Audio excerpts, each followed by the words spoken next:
सभी विद्यार्थियों को मेरा नमस्कार। प्यारे विद्यार्थियों, आज बेटा अंतिम गजल पढ़ते हैं कवि दुष्यंत कुमार जी की। एक बार पुनः आपको बता दूं, टर्म 2 का सिलेबस आजकल पढ़ाया जा रहा है और आज अंतिम गजल आपको पढ़ाने जा रहे हैं। बेटा ध्यान से सुने और समझें। ध्यान से सुने बेटा। अंतिम गजल है, जिए तो अपने बगीचे में गुलमोहर के तले और मरे तो गैर की गलियों में गुलमोहर के लिए। अब आप ध्यान देखें, यहाँ पे ध्यान से सुने बेटा। गुलमोहर दो एक फूलदार वृक्ष होता है, उसकी प्रसंग में यहाँ पे गजलकार ने कहा है। गुलमोहर क्या बेटा? एक फूलदार वृक्ष होता है। और गजलकार दुष्यंत कुमार जी इन गज़लों के माध्यम से या इस अंतिम गज़ल के माध्यम से सामाजिक क्रांति भी चाहता है। समाज में सामाजिक क्रांति हो और साथ ही साथ मानवीय मूल्यों को भी बनाए रखें हम लोग। तो क्या कह रहे हैं अंतिम गज़ल में, समझें बेटा। जी तो अपने बगीचे में गुलमोहर के तले। कभी गज़लकार जी यानी दुष्यंत कुमार जी कहते हैं कि जब तक हम अपने बगीचे में जिएं, यानी जीवन को जिएं, तो उस गुलमोहर के नीचे ही जिएं।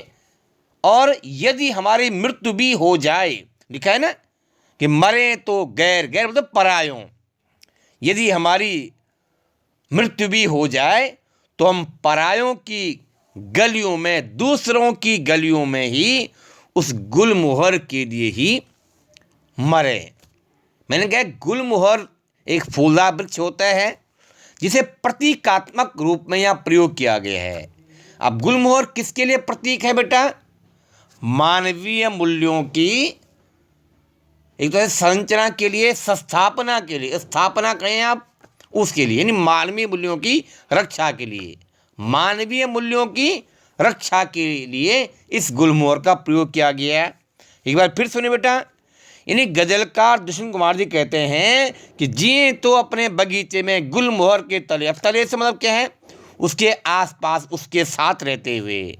गजलकार जी कहते हैं कि जब तक हम अपना जीवन जिए तो उसी बगीचे में जिए, उस गुलमोहर के तले, उस गुलमोहर के नीचे ही जिए। और मरे तो गैर की गलियों में, यदि हम मृत्यु को प्राप्त हो जाते हैं, गैर में परायो, तो दूसरों की गलियों में उसी गुलमोहर के लिए ही मरे। अर्थात वो कहना क्या चाह रहे हैं कि जब तक मनुष्य जीवन रूपी यात्रा को चलाता है, वह मानवीय मूल्यों को मानते हुए शांति से जिए।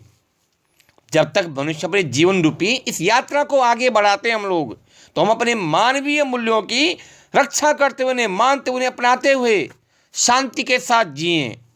और यदि मरे तो गैर की गलियों में, यदि हम जब मृत्यु को प्राप्त हों तो दूसरों के लिए ही इन्हीं मानवीय मूल्यों की रक्षा करते हुए दूसरों की गलियों में, बाहर की गलियों में मानव रूपी समाज या मानवीय मूल्यों की रक्षा करते हुए ही मृत्यु को प्राप्त हो जाएं। अर्थात सीधे शब्दों में कहने का तात्पर्य है कि दुष्यंत कुमार जी कह रहे हैं, हम अगर जीवन को जीते हैं, जीवन रूपी यात्रा को आगे बढ़ाते हैं, तो उस गुलमोहर की भांति ही मानवीय मूल्य, मानी मानवता क्या है, उसकी रक्षा करते हुए जीवन रूपी यात्रा को आगे बढ़ाएं।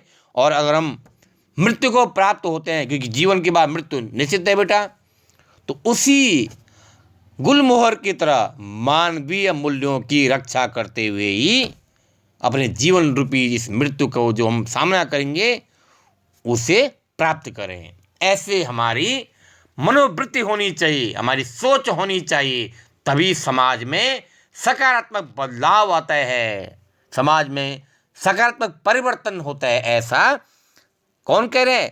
गजलकार दुष्यंत कुमार जी। तो बेटा कोई भी समस्या हो तो आप हमें प्रश्न अवश्य पूछें, ताकि आपको आपका जो प्रश्न है उसका उत्तर मिल जाए। प्यारे बच्चों, एक बार फिर कह रहा हूँ, जो आपको ये गज़लों की भावार्थ की वीडियो भेजी जाती है या कविताओं की वीडियो भेजी जाती है, उन्हें ध्यान से सुने, ताकि आप आगामी परीक्षाओं में जो भी आपके एग्ज़ाम होंगे, अब टर्म 2 से पहले भी आपके एग्ज़ाम होने हैं, टर्म 2 से पहले भी आपके स्कूल लेवल पे एग्ज़ाम होने जिसे हम PA कहते हैं, वो आपके डिस्क्रिप्टिव भी होंगे और MCQ भी होंगे, तो उनकी भी आप अच्छी तैयारी करें।